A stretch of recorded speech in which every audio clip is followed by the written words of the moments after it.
Okay, glad you made it back, Bridget. So far, so good. Yep. It's the last 2 days, it's not kicked me out of the space like it does every day. So, maybe they're making some good Maybe the changes. yeah, yeah. Did you see what I was talking about when that they kept you? I mean, that was pretty crazy, wasn't it? Yes.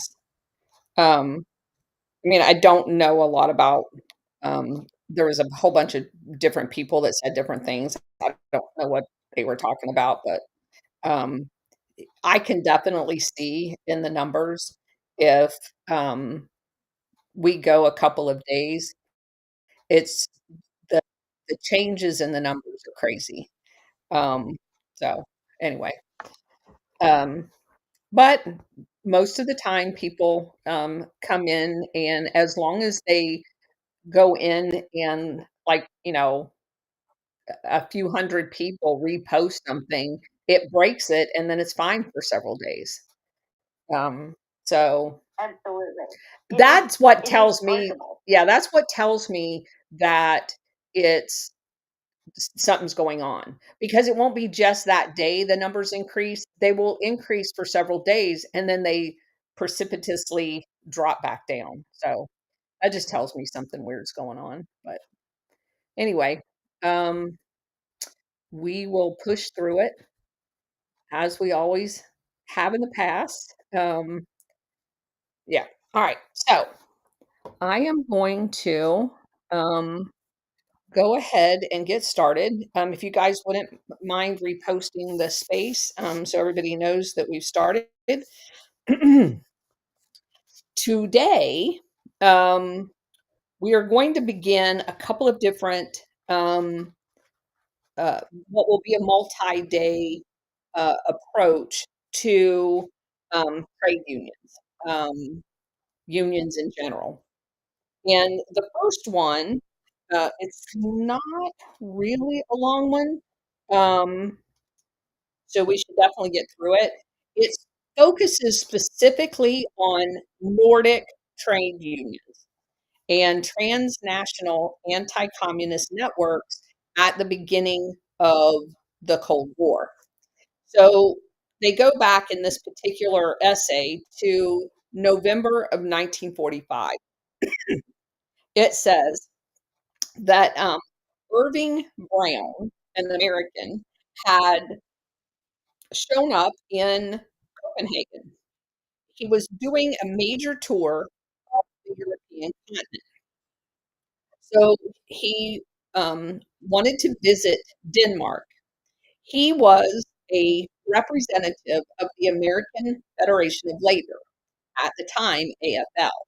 And if you guys recall, initially AFL was separate from CIO. Now, of course, we know them as AFL CIO, but they were separate unions. Brown, Irving Brown, had been invited by the Danish Federation of Trade Unions, and he began working very closely with them. Brown's visit was basically just to look at what unions look like in the Nordic countries. And basically, he was conducting of all of the Europeans. So again, this is post World War II. They being the International Syndicate, is going to begin using trade unions to infiltrate countries to basically install dictatorships. So this is, as we have learned, how they go around and do quote unquote surveys to figure out the lay of the land and know which ones they can use and which ones they can't. Irving Brown was the guy for AFL that was doing this tour. And he was basically surveying, um, questioning, doing a lay of the land to know if people were more nationalist or New World Order type people. Because what you're going to see is if the people were nationalists and they were in unions and wanted the best for their country, they're going to call them communists. They're going to call them socialists. and they're gonna attack them because they're looking for pliable, um, areas that they can mesh together to create this bulwark of capability to basically go into other third world companies and, like, mow them down. Not, like, literally, although they did too. I just meant, like, steamroll the union efforts in those other countries. So, um, basically, that's what he says is that they did, observation he wrote a, two-page report that basically said that the Danish Social Democrats and the quote, unquote, "communists" there had shifted due to a communist infiltration into Denmark, even though they had been occupied by Germany, which was anti-communist too. So, the parliament elections of October 1945, they had a Denmark um, Communist Party receive 18 seats out of 149. So basically, not a lot. And the Social Democrat Party had um, received somewhere in the same ballpark. Eiler Jensen, Eiler, Jensen, Jensen, was the president of the trade union there, and the trade union there was called DFTU. He informed Irving Brown that the reason that there was a shift in votes was basically because of the repulsion that the residents in Denmark had to the occupation of Germany, and they associated that occupation with socialist, and that pushed people towards a party which, at least in words, meaning the Denmark Communist Party, was for workers' rights as opposed to socialism. And this is a trend, if you guys recall, when we did the regional look in Latin America, anyone that was for workers' rights, and again, I'm not questioning the fact that communism is bad, but somewhere in history, there's been a merging of workers' rights, what people were calling themselves in different periods of time or being labeled, really was workers' rights, not the government ran anything, because no one in Denmark wanted the government to run everything. But what they did want is workers' representation in what had been ran as basically an oligarch system where workers had no rights. In 1945, there was a unity um, negotiation between two of the Danish labor parties. But it basically ended up even worse than before the negotiations. And there was as many as 650,000 members out of a population of 4.2 million people that was in the trade union movement on the two opposing sides. The Social Democrats controlled the DFTU and the majority of the trade unions in the country. This Danish trade union movement was a movement that was trying to unify the country. There was no parallel trade union structure outside of the DFTU. It was the most organized. They had one called a Christian trade union, but it was very small and had been marginalized. So Brown's visit provided him the opportunity to appeal to the Americans for support on two fronts: fundraising to reconstruct the European continent, and also to begin a propaganda campaign to counter what he coined the quote unquote Soviet propaganda campaign that he anticipated that was going to be launched in Western Europe. The first post World War contact between the Danish and American trade union movements was his visit. So, the American trade union movement consisted of two big national organizations: the AFL and the Congress of Industrial Organizations, the CIO. It was the AFL activity during this period that became decisive in respect to any future affiliations with the North trade union movement. And therefore, for the purpose of this essay, the author sticks strictly with the AFL. Um, the AFL was the organization that was the most anti-communist, and the AFL had disassociated itself from the Roosevelt administration's wartime alliance with the Soviet Union.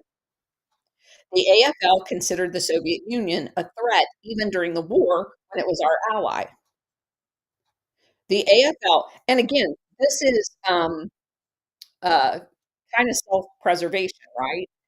If you have a communist government, thank you, Kay, over, he said, bless you. If you have a communist movement, there's no room for union because they don't give a shit what the workers think. So obviously, the, the AFL is in a self-preservation. They don't want the communist style government because they all lose their job. Okay, AFL was opposed to any so-called popular front policy that involved anything to do with the Soviet Union. The AFL formed an organization called Free Trade Union Committee, FTUC, FTUC.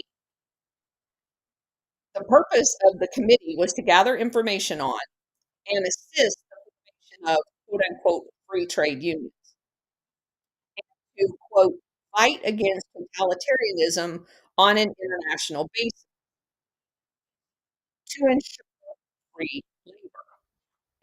It was also, they defined free labor as being independent of the state and employers, and supposedly that's what the AFL was all about.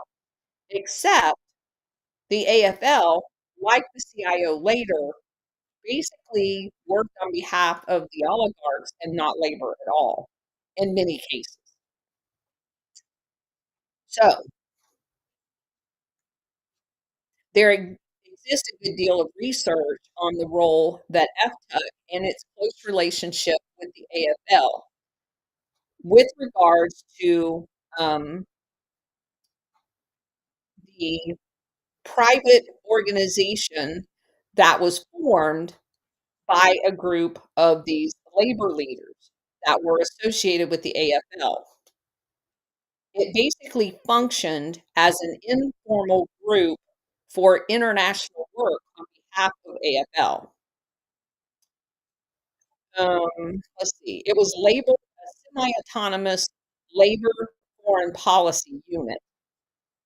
Another author, Julia Anster, argued that FTUC worked as a kind of foreign policy think tank, as at best an inadequate one, and in many cases was very misleading. The FTUC also had an operational side of great importance, including contacts and activities in the Eastern European theater as well as Western Europe, and made contributions to the establishment of so-called quote unquote stay behind networks in Western Europe. I'm gonna mic drop that just a second. Let that just simmer for just a second. The AFL and FTUC was associated with creating stay behind networks in Western Europe. The research indicates that FTUC was an integral part of the structure of AFL, not a separate entity as they wanted people to believe. In an internal FTUC document, documented the activities that were supported by the General Assemblies of AFL, that the committee was always headed by the highest officers of the AFL, that's a quote from it, and was formerly a subcommittee under the International of AFL. So, in other words, although they tried to portray it as a separate entity, it was in no way, shape, or form separate.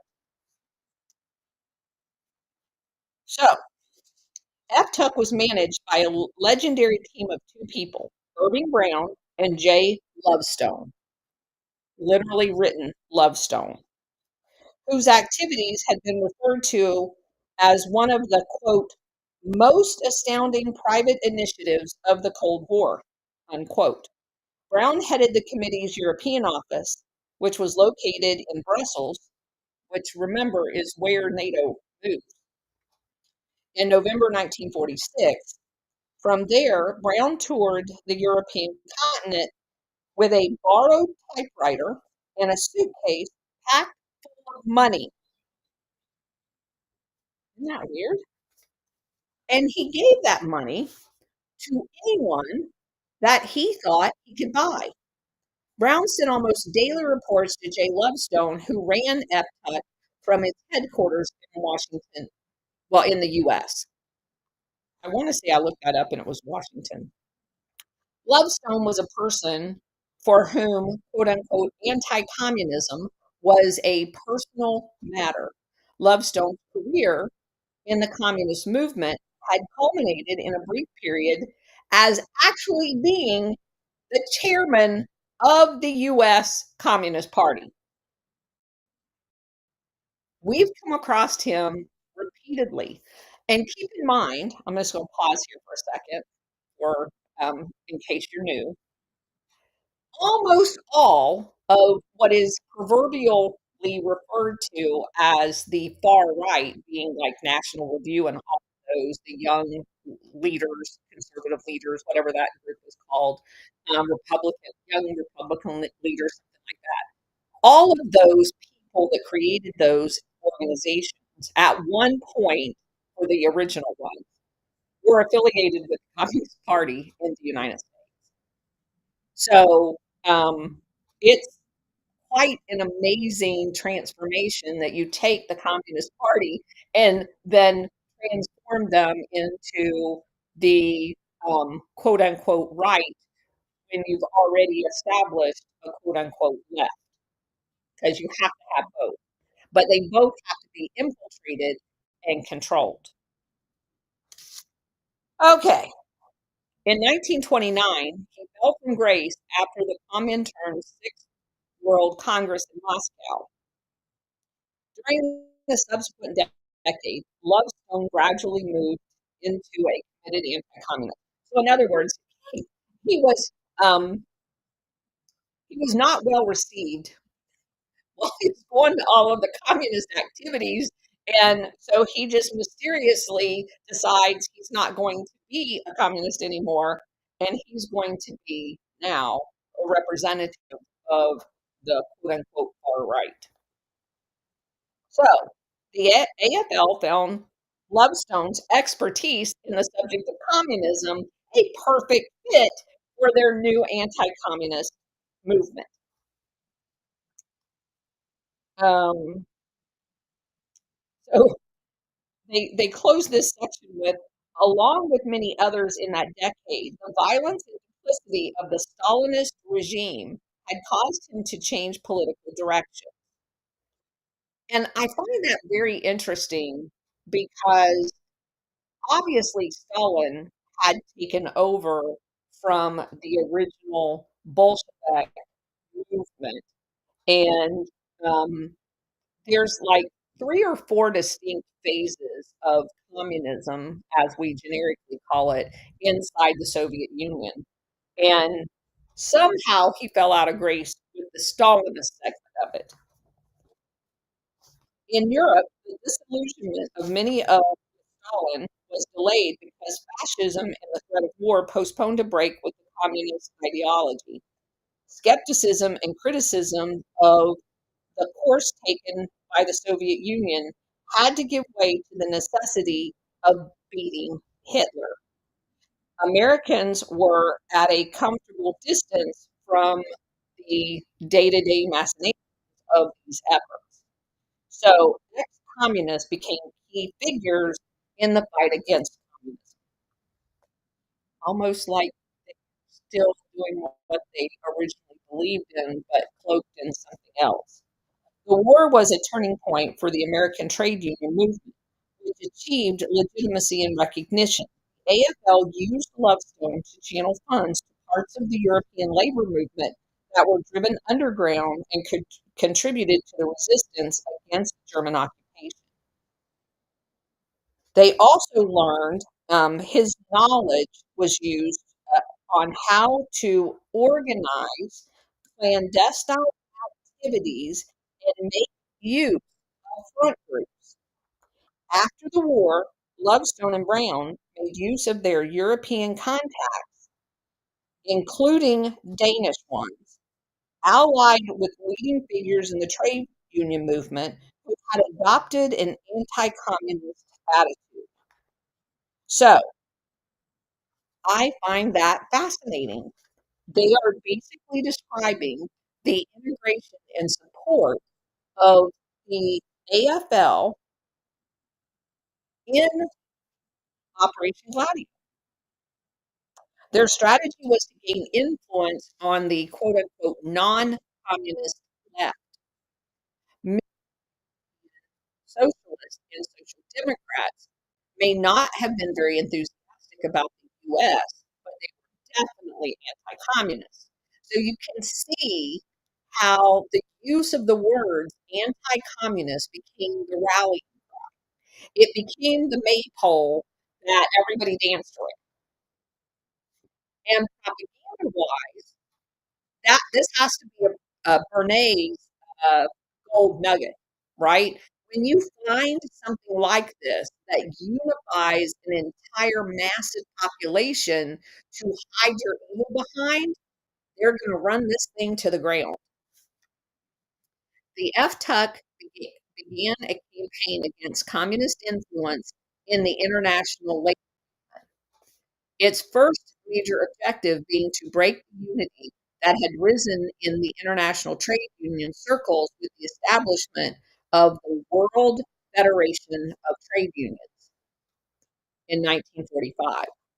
The war had transformed the social and political order and brought former opponents in the labor movements together.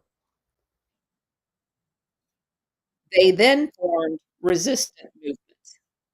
The new federation had proclaimed a hard-won unity. In the World Federation Trade Union, the ideology and national boundaries were supposed to be overcome for the greater cause of labor rights. For the first time, both Russians, Americans, and Europeans, and a long list of third party countries were represented in the same trade union, international, and to Lovestone's chagrin, they had communists inside of it. So you can see already, without even reading another word of this, you have the AFL that is going to set up a counter to the World Federation Trade Union because it's really an integrated, everybody gets along, regardless of how your country's ran, trade union about people. They allow that, they being the international syndicate. That thing has to be destroyed because number one, they've already decided they're going to use communist as the boogeyman. Well, you can't have international organizations with communists in them, because then you can't have a boogeyman, because they're gonna go to these things and they're gonna talk. People are gonna talk to them, and they can't have that. You're not allowed to talk to them. You're not allowed to associate with them. So this thing has to be destroyed. Sorry. And if Stalin was Stalin, how did they even allow to have a World Federation trade union with communists in them?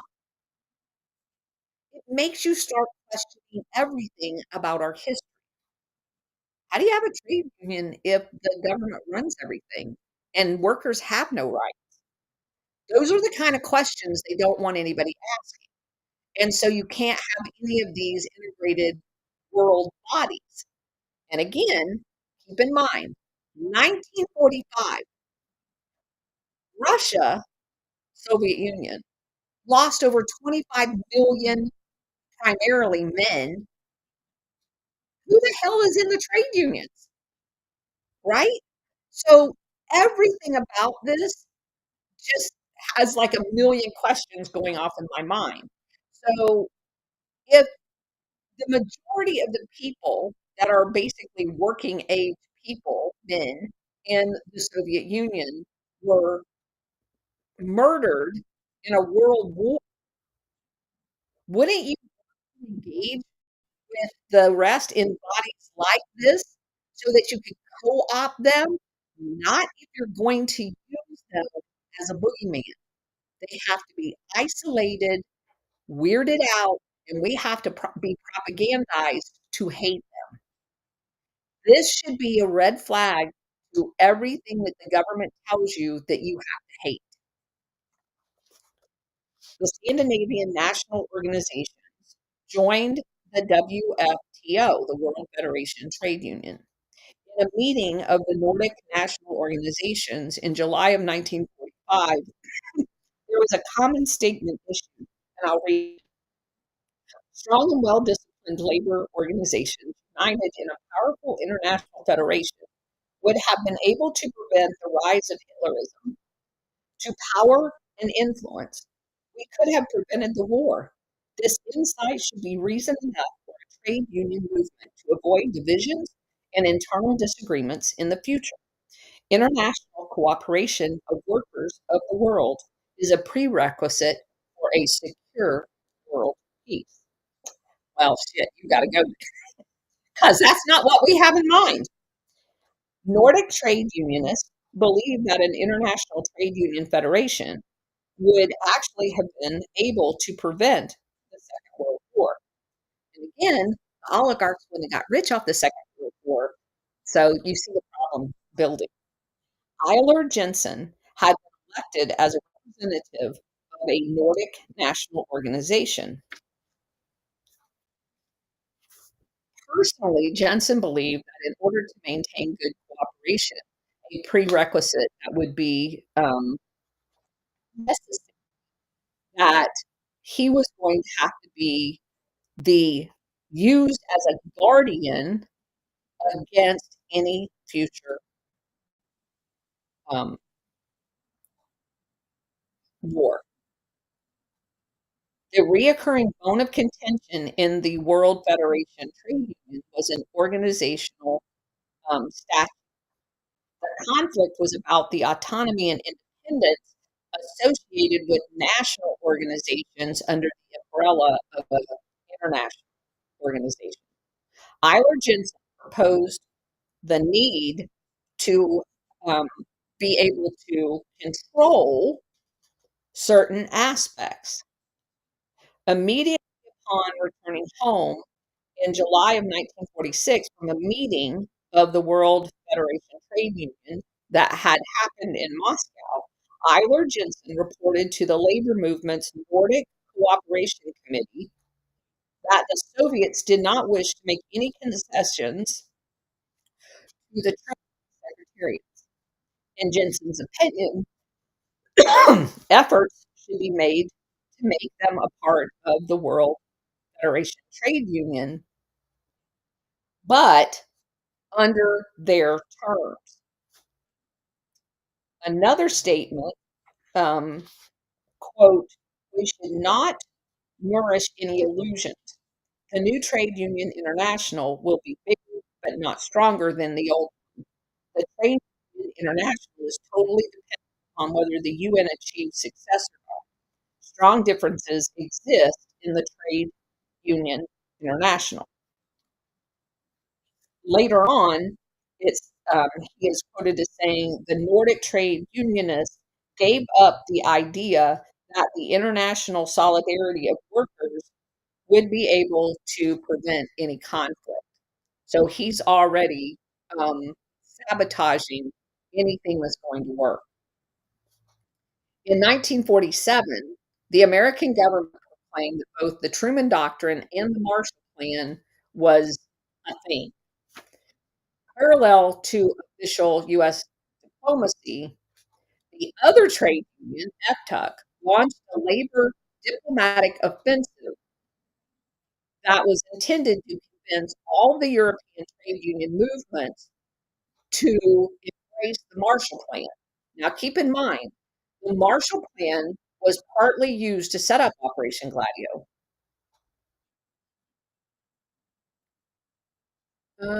Kelly says the rumble sound is worse than here. I don't know what that It seems one of them might be glitching, actually. Some people have even gotten thrown out. means. Okay, great. We've got spaces working and now rumble screwed up. And we've got bots attacking on both sides. So it's Oh, not surprising. Nothing lovely. we can handle, Okay, I guess. okay. All right. So I don't know what to do about the same. Let's see. Okay. At the same time, there was a split forming, thanks to people like our buddy over here, Jensen, in the World Federation of Trade Union movement. And of course, the communists were not interested in the US using a Marshall Plan because their view was they were basically just buying the allegiance of all of Europe, which basically they were, under the guise of rebuilding Europe. And no doubt understood that because they used it against the Soviet Union almost immediately, that the stay behind network that Galen had already created and was already using against the Eastern European countries to destabilize them, like we read in Albania and several other places, they definitely knew what was going on. So, of course, they're not interested in the Marshall Plan at all. So the F FTUC uses the Soviets' reluctance to embrace the Marshall Plan as the wedge. So they're going to say that because the Soviet Union is part of the WFTU, that their lack of embracing the Marshall Plan is going to be the reason why you have to use the FTUC option and not a body that includes the Russians because they're definitely against the Marshall Plan. So again, this is a way of buying your friends and setting up what's going to be used as Operation Gladio, these stay behind units with Marshall Plan funding, and ostracizing further the Soviet Union. So in 1947, Metal Workers International Trade Secretariat held a congress in Copenhagen. The leaders, including the Danish, were began expressing displeasure with the WFTU and basically um, started questioning whether or not they wanted to be members. Irving Brown was the American delegate to that body and said that ever since the foundation of the inclusive one, that the AFL had been using the question of trade secretariats to attack the inclusive one.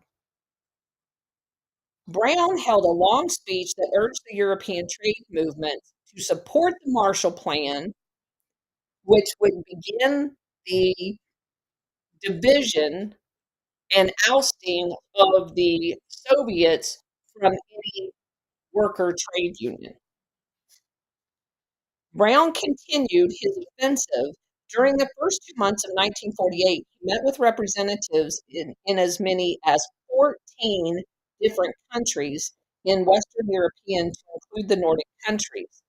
And Eiler Jensen, Brown wrote to Eiler Jensen, quote, "I feel that the time is soon coming for action in defense of the international free trade unionism by all of us that have a common belief and goal," meaning no communist.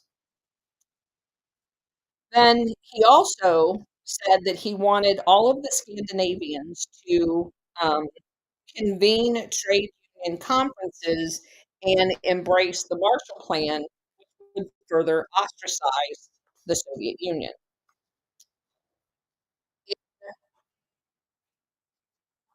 Brown met the party secretary of the Norwegian Social Democrat Party, Haakon Lie. Let me spell that. Haakon Lie.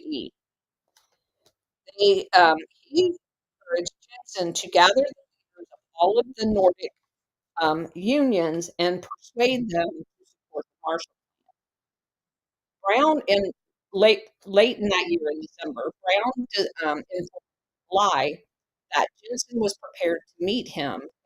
Meanwhile, Jensen had responded that it would be possible to have a completely unofficial conversation about how to proceed. So they end up having a meeting in January of 48, and leaders in the national organizations of Sweden, Norway, and Denmark all get together for a quote unquote off the record meeting. And Brown published a report to Lovestone of that meeting. And they had all decided that by embracing the Marshall Plan, it would be a way of, quote, bypassing the World Federation Trade Union, and that all of that could be done with or without the British, which had also registered some hesitation about how to proceed. Jensen promised to do everything in his power to persuade the Nordic colleagues to embrace the Marshall Plan, and to collectively then they would approach the British. If Jensen, let's see, they wanted to place the question of the Marshall Plan on the agenda for the next executive meeting of both trade unions. So basically, confront the Soviet one of the World Federation Trade Union that had the Soviet membership. Um, and obviously, the bottom line is everybody came on board with the Marshall Plan, and that then created a big rift in the labor union movement. And they go on to say that the DFTU announced support immediately for the Marshall Plan, where in the meeting with the World Federation Trade Union, they made big hay out of the fact that the Soviet Union was not wanting the Marshall Plan. And then at the end of the day, they used that as a justification to denounce the inclusive trade union and go with the one that wanted to ostracize. Again, it's just this manipulation of how this thing works is crazy. Um, so the DFTO then participated in establishing a thing called the International Confederation of Free Trade Unions. In 1949, the Western-oriented Trade Union International, with the AFL playing a major role and with Eiler Jensen as its vice chairman, was formed. Through its affiliation with the ICFTU, That's the International Confederation of Free Trade Unions. The DFTU became involved in intelligence work. No kidding. And transferring funds to anti-communist forces in the trade union movement in Western Europe, which, by the way, is gladio units. So they are using this newly formed international union to support stay behind gladio units in Western Europe and to try to create ones or reestablish ones that are inside of Eastern Europe. And what's interesting about that is if you guys remember when we were talking about Galen being put in charge of the BND and like Albania, where they tried to, Galen kept telling Alan Dulles that his stay behind units that he had set up were still active in the Soviet Union, in Eastern Europe. They were not. There's lots of declassified Soviet documents that basically said they found them and killed them all or deported them.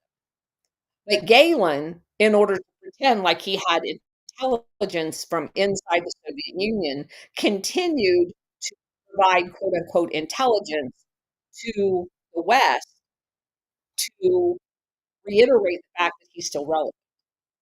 There's a whole lot of documentation that basically says, like, for example, when we read that book about Albania, one of the very first operations where we were going in supposedly based on Galen's intelligence, that there were still existing stay behinds, but they kept sending people after people after people, and nobody came out because every time they inserted them, they got killed.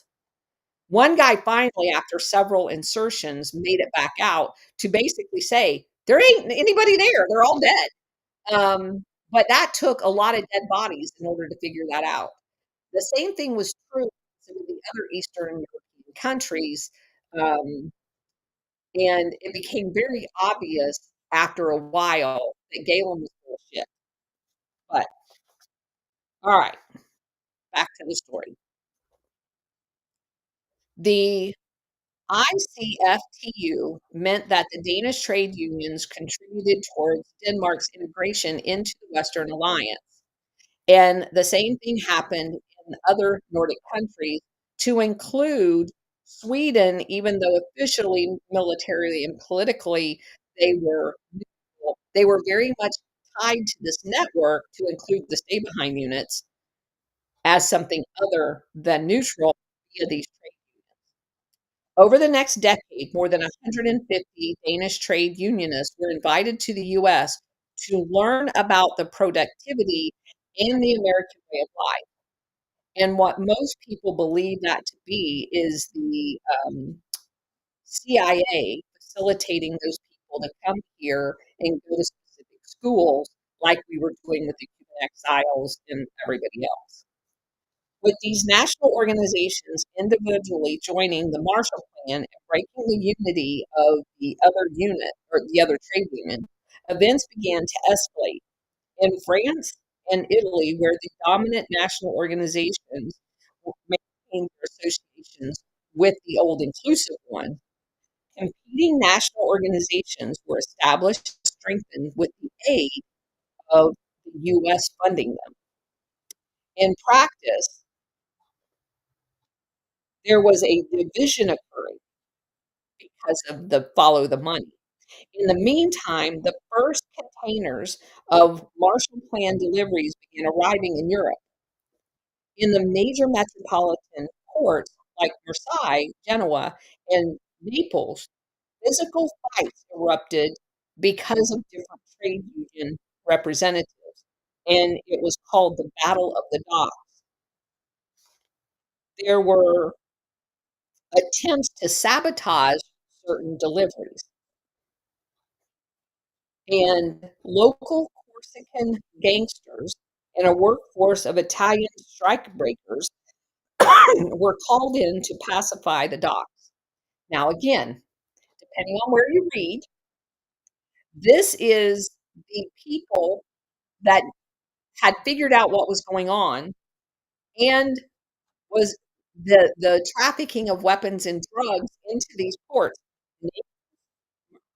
Marseille and Genoa. Those were major drug trafficking entries into these countries, and that the Battle of the Docks had a lot more to do with territorial, um, who's going to be in charge than anything else. Brown's efforts in Denmark were supplemented by the US State Department, which saw the Nordic countries as the strongest social democrat bulwark, bulwark against communist influence. At least that's how they build it. The State Department considered the Danish SD to be more openly hostile to the Soviet Union. Eiler Jensen, who built up a close relationship with the US Embassy, read that as CIA, was characterized as a quote unquote conservative sound thinker. Also, quote, one of the key men in the whole Scandinavian area, unquote. Thus, both the American trade union movement and state representatives thought very highly of Jensen. Now, let me just remind you who else is up there during this time? William Colby setting up Operation Gladio. He was the guy that was tasked to set up all of their stable units. This is not a coincidence. Even though AFL maintained an official distance from the US government in order to protect the image of quote unquote free labor, in reality, American authorities and trade union movements cooperated on every level. The main example of this was the labor attaché program, through which the AFL influenced the appointment of labor attachés at all U.S. embassies. Brown often attended the coordination meetings where these people were designated. At one stage, Lovestone was accused of having infiltrated the program and abused it for his own activities, which again is all supporting Operation Gladio. Brown's comprehensive overseas activities started to drain the treasury of the AFL in 1948. They were seeking funds elsewhere. Enter the CIA, which was the Cold War, benefited from the trade unions network with contacts from all of these meetings that included the communist and Eastern European countries, but also Latin America, Africa, and Asia. The relationship between the CIA, Lovestone, and Brown matured and basically said that other than having a few ruffled feathers based on turf, they worked good. They basically were all working towards the same goal. Lovestone regarded the AFL as playing a vanguard role in international union politics and a vital component of the post-war position of the United States, thereby attempting to evade any accountability and often omitted vital information to the CIA to increase his own power, but then used it for financial support. Lovestone also encountered problems with Joseph McCarthy in taking a interest in his past and his conspiratorial work methods and had initiated an investigation. McCarthy was stopped by Edgar Hoover, who most likely had greater insight into the nature of Lovestone's activities and also said that there were several competing anti-communist strategies inside the United States that merged state and private entities, like union representatives. Um, let's see. There were others who believed that precisely the ex-communists like Lovestone were the best people to be waging the anti-communist movement.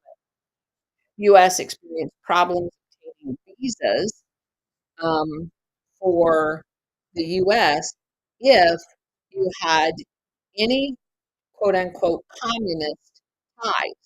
And yet people like Lovestone came and went at the drop of the hat during that time. An Italian historian by the name of Federico Romero emphasized that American intervention in trade union affairs in countries like Italy, where the FTA was instrumental in splitting the trade union movement into pieces so that they could control it. Not only because the trade union movement was divided, but because they didn't, the nationalist people, and then you had the people that they decided they wanted to call communists, even though we later find out that it was really people that they wanted a communist entity so they could infiltrate it, use it for operational purposes. And then you had the people that were basically mafia controlled, um, all in sitting in kind of different buckets, but on purpose for the strategy of tension. Okay. Um, so basically, what they did was set up a thing called free trade unions, which weren't free at all. They were government controlled.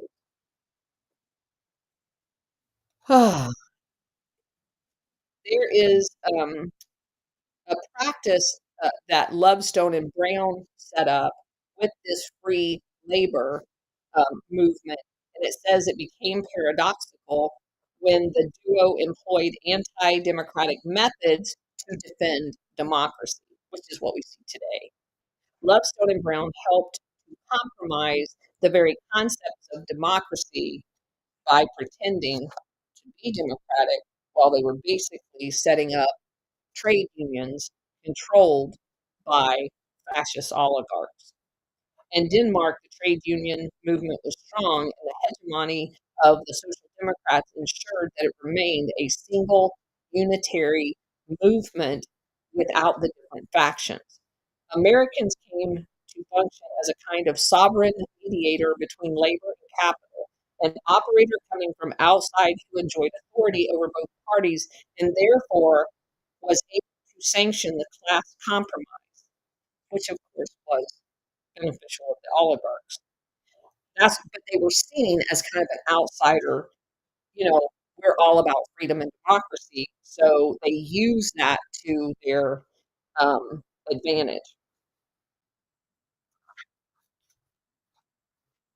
So they use the Western unity and the national financial interest to create trade union solidarity into a cohesive international trade union movement that was able to, in theory, stand up against, um, you know, big business, but it did exactly the opposite.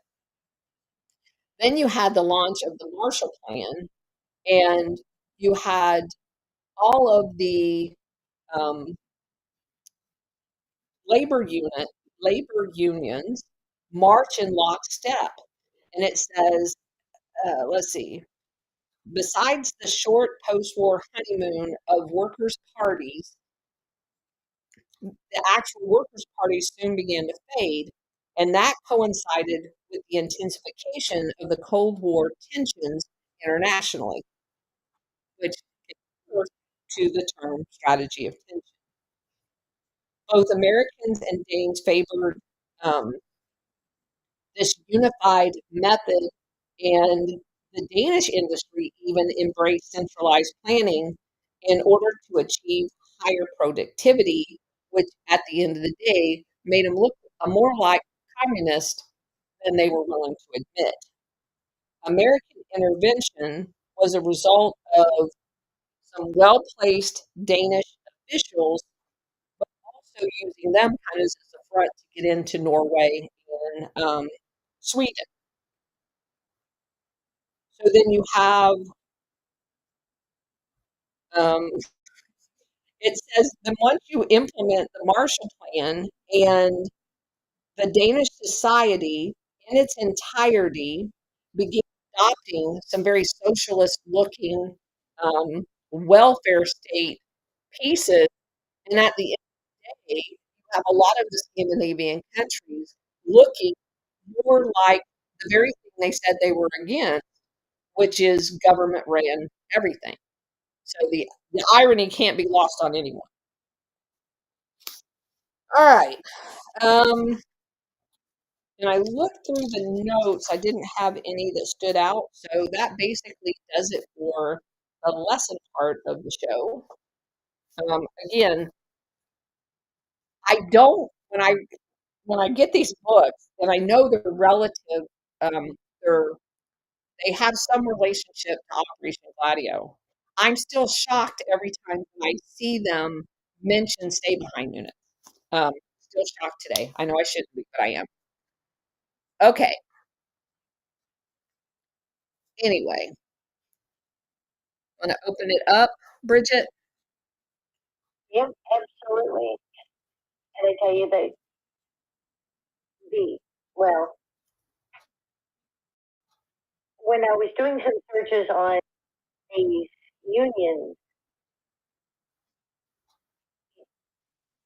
I'm just I know I shouldn't be shocked. I'm just shocked at how far and how connected and how often and it's like repeat, you know, they are not what they appear to be whatsoever. Well, and now what's really weird, kind of the disconnect for me, or the continuity, I guess, in some respects, is you go back and you read in history how they are connected, and then you see it playing out in real time, like the teachers union being connected to the government, and they don't represent um, schools or teachers or anything. They're part of the government apparatus, and so we shouldn't be shocked because we're living through it, but our our bias wants us to believe in this hologram that we've been living in, that there's some part of it that's real. And the more research we do, the more we verify that not any of it's real. Ron, go ahead.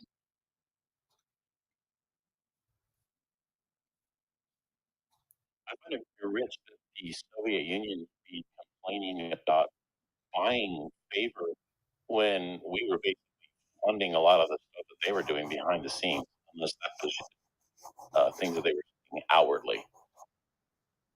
Um, I mean, I know we We did weren't that during the Bolshevik, where we were using if you wouldn't mind, just mute your mic for just a second, Ron. Where we were funding. Well, we weren't funding any of that. The oligarchs in America made use of the Bolshevik Revolution to go over there and electrify Russia, to build railroads and do all of that. But they were paid in Tsar's gold that was basically recycled through Sweden. So I don't know of any of our actual contributions, like as in a Marshall Plan, ever being utilized inside of the Soviet Union. okay. So I'm wrong in assuming that the United States clandestinely was giving them money or technology or paying them in any way, shape, or form. That was just all business. That was exploiting that and it was being allowed to be exploited by the government. So we're talking about the difference of about 30 years, though. So the Bolshevik Revolution and that the the oligarchs, the Western oligarchs going into Russia after the Bolshevik Revolution happened, in the early part of the 1900s, and now we're up to the 1940s. Um, so there was not a lot, um, although there were some actual businesses that are still owned by, at this point, like in the 30s and 40s, by the Western oligarchs operating inside of the Soviet Union. There were some, um, but So they I were mean, but they were I mean, operating as Sutton, businesses. Sutton talked about how there were more caterpillars and international trucks built in the Soviet Union than were ever built in the United States. So I mean, and that certainly would have to have happened after World War II.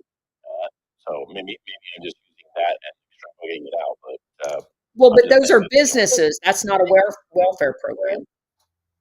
well, but they were businesses, but I mean, they had to have been doing that with the full knowledge of the United States government and being allowed to get away with it. I guess that was kind of the point I was trying to make. It just seems hypocritical that it's like they're still benefiting. Maybe not. They weren't necessarily benefiting from us giving them money. They were benefiting from us helping their economy by having factories and stuff. American businesses having factories using slave labor at the Soviet Union. But isn't that what happened in Germany? I mean, that's Yeah, exactly what happened in Germany. We had Ford and everybody else over there doing exactly the same thing with Hitler during the war. yeah, 100%. I'm not disputing that. I'm saying it's hypocritical for the Soviets to complain about that. They, behind, we're essentially giving them, we're helping fund their economy, maybe directly by giving them money, but we're allowing things to transpire that benefit them. So the Marshall Plan did not include the Soviet Union. Them complaining about the fact that America was buying their friends under the Marshall Plan, when in all likelihood, because of the KGB and spying, they knew that the Marshall Plan was going to be used to set up the stay behind networks as well. And Churchill, before the end of the war, had made it very clear, Iron Curtain comment, that they were going to turn the Soviet Union into the boogeyman. That was all well known in the Soviet Union. They are not going to obviously cut their nose off to spite their face and kick out U.S. corporations that have patented capability being manufactured in the Soviet Union. Um, and at the same time, the Soviet Union's willing to participate in a unionization effort on a world level, um, to join hands, for lack of a better word. And it was the US that formed an alternative world trade thing to not include the Soviet Union because they were on a one track mission to make them the boogeyman. That's what I get out of that. Well, I think you're right about that, and I think today we even talk about it. It's like first world, second world, third world. Well, second world was everything that was essentially the Soviet Union. I mean, that was and third world is basically everything that's poverty stricken places that aren't even that don't measure up to anything. So, I mean, we use that in our vernacular today about making the Soviet Union a boogeyman. So anyway, I'm agreeing with you. I'm just saying that I just find it a little bit hypocritical that we're complaining about certain things, us buying paper. But they were doing this. We're trying to do the same exact thing with funding, giving weapons and stuff out to all these, communistic satellites. But at the end of the day, I just look at this as it was like it was a manufactured boogeyman of the Soviet Union and the United States at the highest levels were working in unison with each other.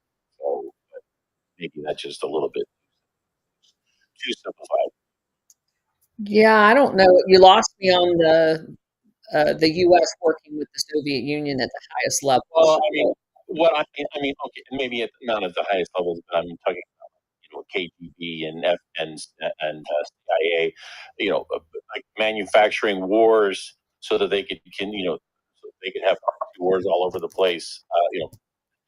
So more like Vietnam and Korea, and obviously those wars transpired at the same time. The higher ups were working together to make sure that those things happened because they wanted to make sure the bankers funded both sides of the war. That's the point that I'm making. And again, I'm probably oversimplifying it, but anyway, Okay. I'll shut up. Okay. Stellar, go ahead. Well, I was going to ask Ron because, okay, so I used to spend a lot of time overseas, and I had a friend who went with Putin on the inaugural president 40 years ago, whenever. Anyway, this man used to work at the embassy. He probably was KGB thinking about it because he worked at the embassy in London as well as the one in New York and worked with the US. Well, anyway, he's an attorney. His wife was really good friends with.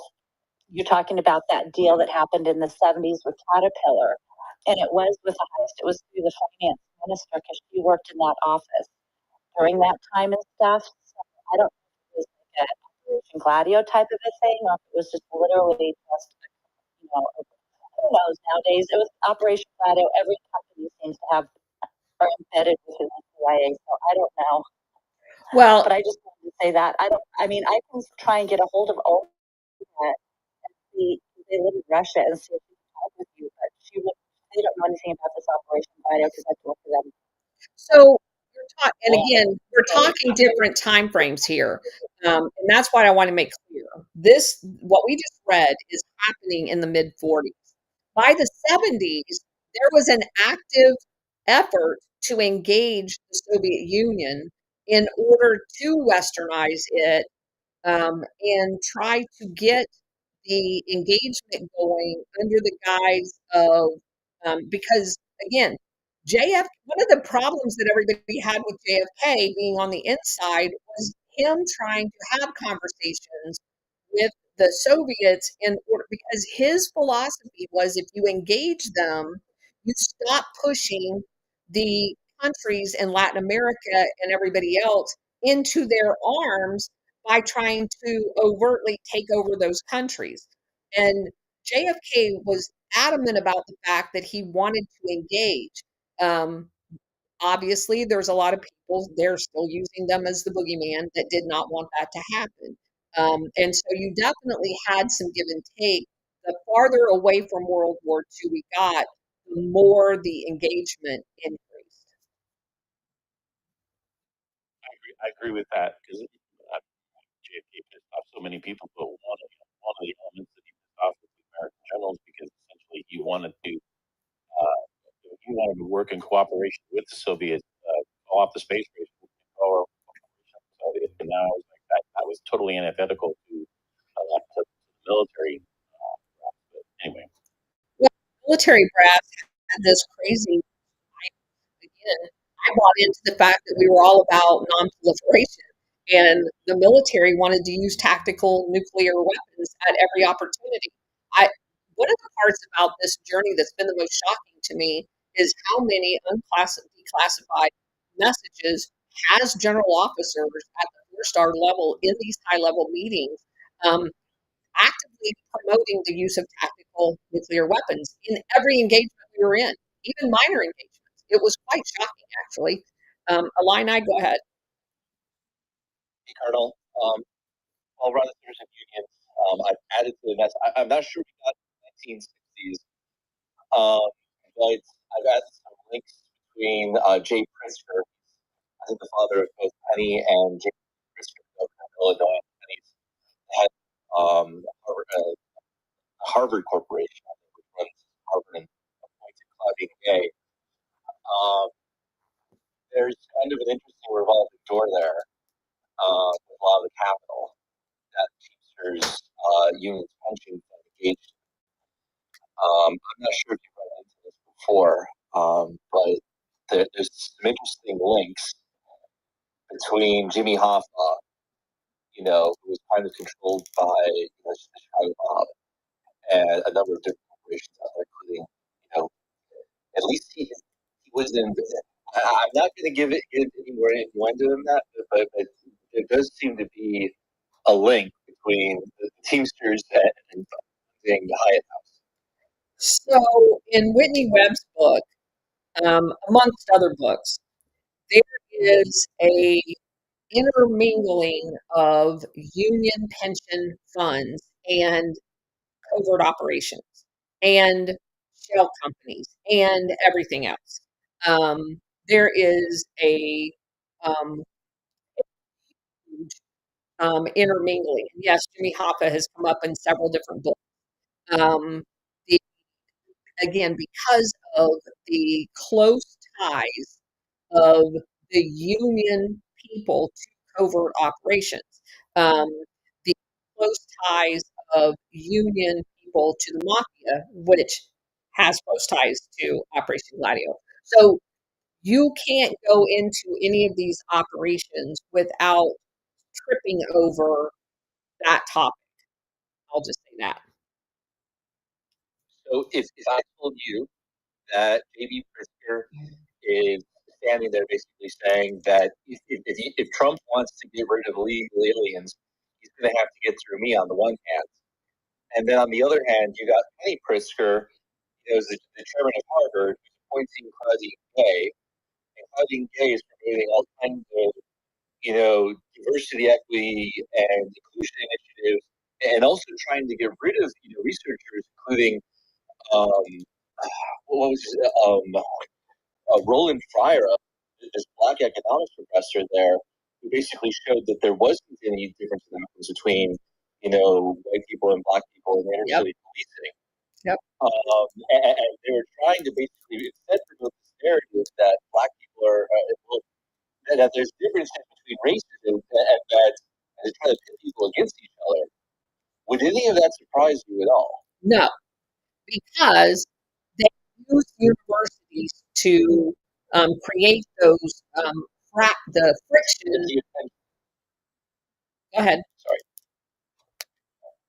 We were going to say the same thing, strategy of tension. Yes, yes. So they keep in mind their quote unquote survey teams go into countries and they find the fault lines. They find the centers of friction and they exacerbate them. So, no, I don't find it at all surprising that someone would find the fault line of race in America and then they would do everything that they could to quote unquote document through bullshit research with grants and USAID grants from the American people and these foundation grants to generate rot, garbage bullshit to reinforce an idea that doesn't exist and then use them as the experts in the area and then also use that power to squash anybody doing independent research that didn't get any of those grants that are actually producing honest research. So no, I would not find any of that surprising. One last year, she got nominated by Michael McFaul, who was on the board of Hamilton 68 and was the U.S. ambassador to Russia inside the State Department. McFaul is one of the worst. I am convinced 100% that he's CIA. He is one of those guys that fits the perfect description of a corrupt State Department official that is on the inside of the belly of the beast. 100%. SR-71, go ahead. Thank you, Colonel, and thank you for attending. I'm sorry about the closing here on Rumble. All of that, we're talking strategy all the way across the board. And what you discovered and what I've come to realize that strategy attention can be anything from racism to identity crisis to you name it. And if they can't find something, they will create it as they did in Vietnam by moving people, mass migration to get them against each other. It's unbelievable the extent that things will go to make humans do some of the absolute worst things that could possibly be done. And, yes. Yeah. it just makes me angry. Well, and obviously that's what we're watching happen with the influx of illegals into all of Western countries. All along, go ahead. Yeah, Colonel, just relating to your emphasis on the AFL, which was definitely kind of on the side of the CIA internationally during the Cold War, for all this gladio style shenanigans. Um, I think it's like really worth noticing it that the split between the CIO, right? It was the CIO was active, which was, you know, technically the CIO was the less skilled workers, right? Had not been as well organized as the AF had been, like by Samuel Gompers since the like 1880s. Right?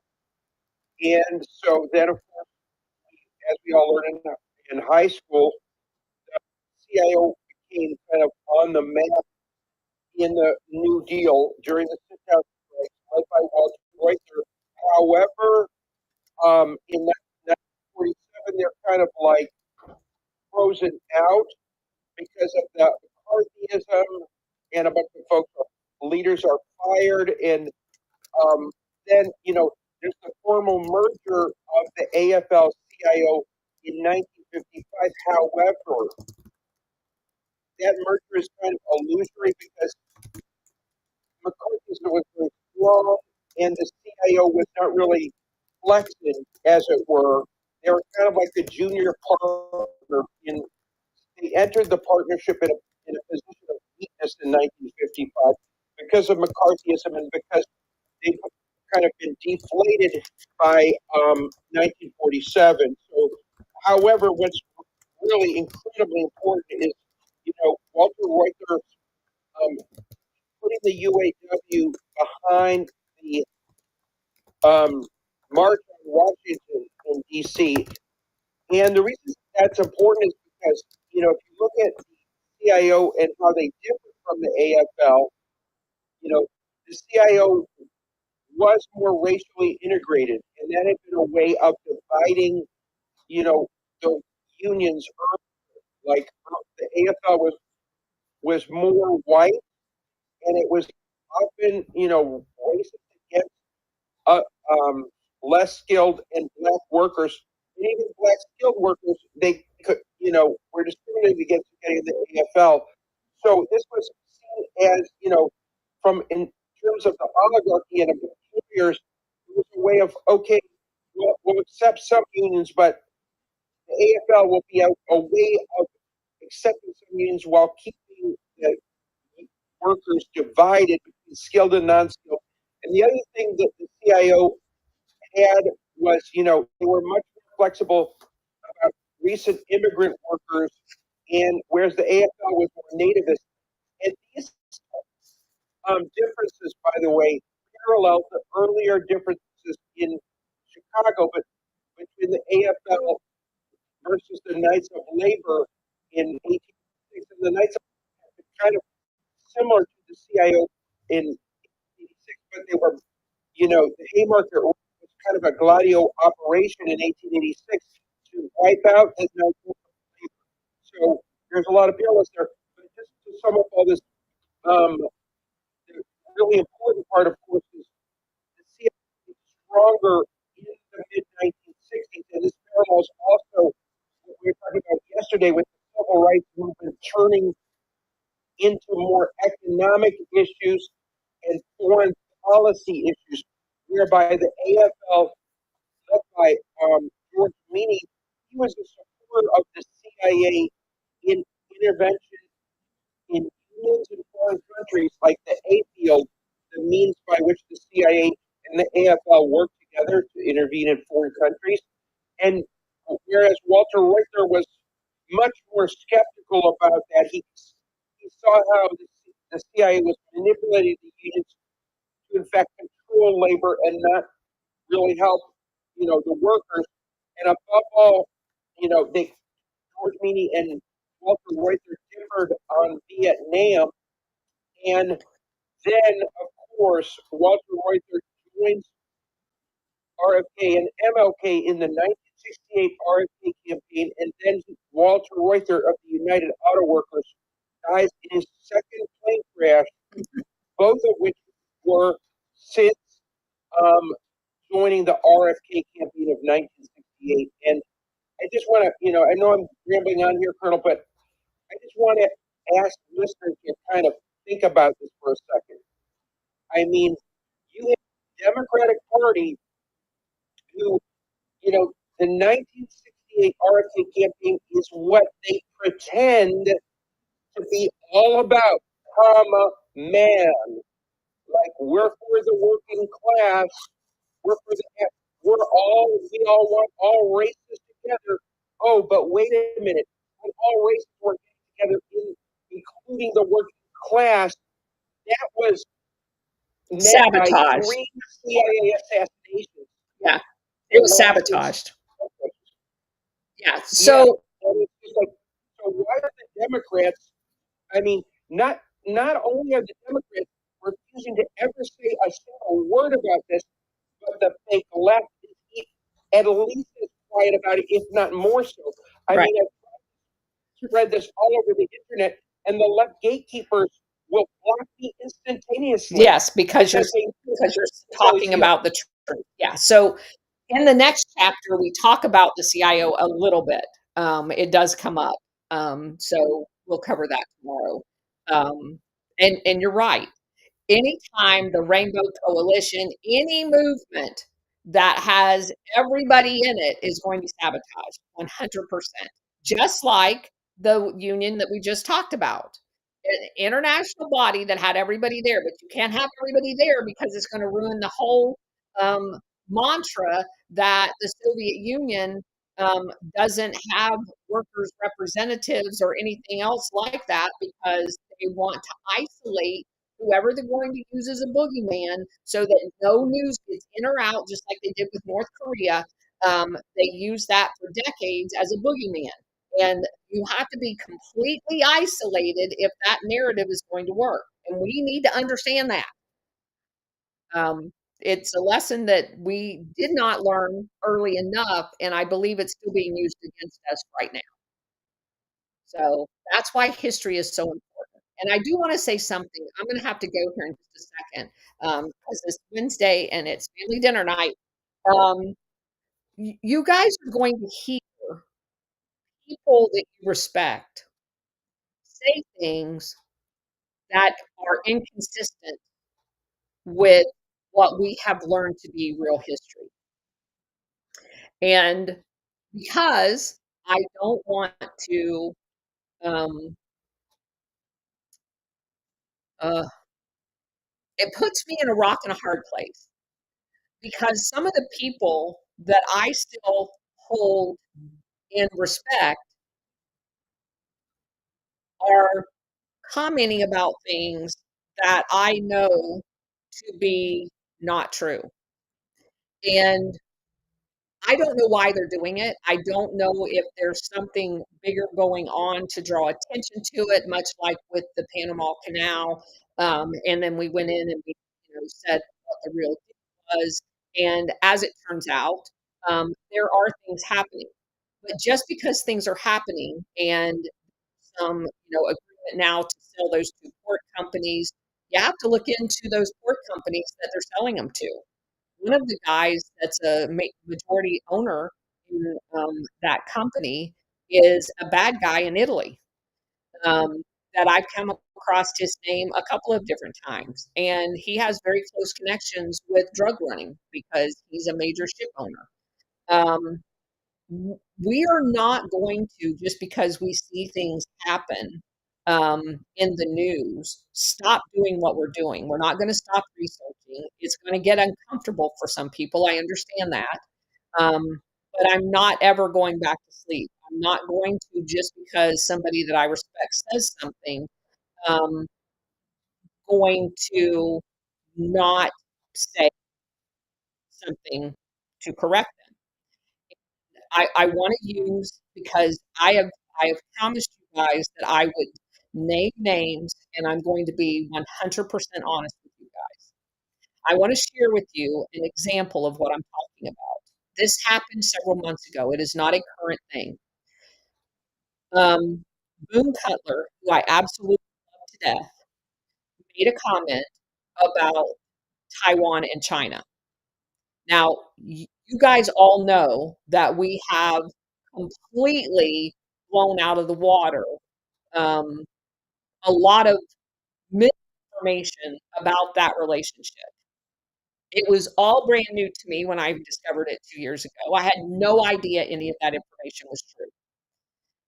So, I hold everybody to that same standard. If it's not presented to you or told to you, that likely other people that grew up in similar circumstances don't know it either. So I posted a very long response going over the basic points of history and why that relationship is still rocky, given the US's role in it. And he DM'd me, didn't respond to me publicly, DM'd me and said, "Thank you for um, uh, providing that information. I'd love to discuss further with you," which, of course, I gave him my phone number and would have loved if he had called me. He did not call me. We've never discussed it since. One of you guys, bless your heart, responded to him in a very aggressive way, um, in in not a nice way. And I'm not the police on speech. I respond all the time in not nice ways. That's not in any way a knock. But he comes back to that person and says, "Oh, by the way, I responded to her in a DM and thanked her for her information." And that publicly was the end of that conversation. But he has never reached out to me. Um, and that has happened to me so many times. So I want you to know that just because we place these people in positions of respect doesn't mean that they know everything. And it doesn't mean that we need to keep information that we have learned to ourselves either.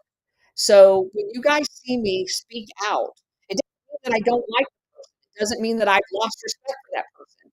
It just means I feel like I now have an obligation, having done the research that I've done, to put real truthful information out there, even when it's not comfortable. It is not comfortable for me to say something to someone like Boone Cutler, who has written books. I've never written a book. Um, and it is very uncomfortable, but I'm still going to do it. And I'm sorry if it makes y'all uncomfortable, but I'm still going to do it. I want you to understand why I'm doing what I'm doing. Um, it doesn't mean that I don't like them and I don't respect them, but I'm not going to keep my mouth shut. SR71, did you have something else? And then I've got to run. Yes, ma'am. I just want to say thank you for that because we all know, everyone here I'm sure knows, if we don't keep calling it out, it's going to happen again. So I really appreciate that. And I think everyone else here does as well. Thank you. Yep, no problem. All right, guys, take care, and I will be back tomorrow, and hopefully Rumble will be working tomorrow. Take care, everybody. All right, guys, I gotta go. Sorry we had so much trouble with the sound today. Hopefully that's going to be better on YouTube and Rumble. See you tomorrow.